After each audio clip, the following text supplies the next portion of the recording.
Hello everyone, welcome back with Onshape basic tutorial how to add text. In here I will create new document.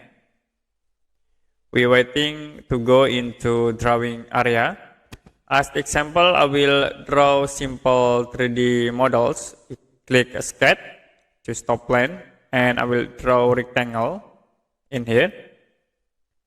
Click OK. Use extrude tools to convert this rectangle into 3D.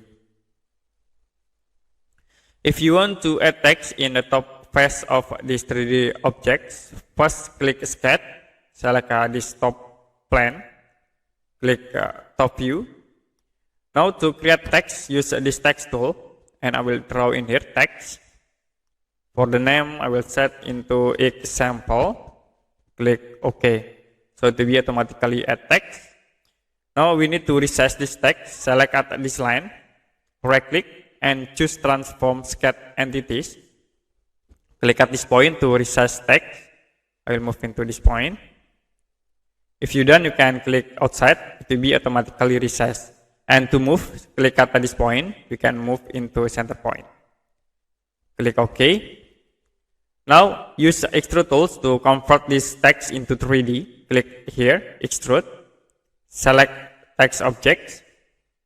And you can set for extrusion or dips, like I will set into this point. Click OK to apply.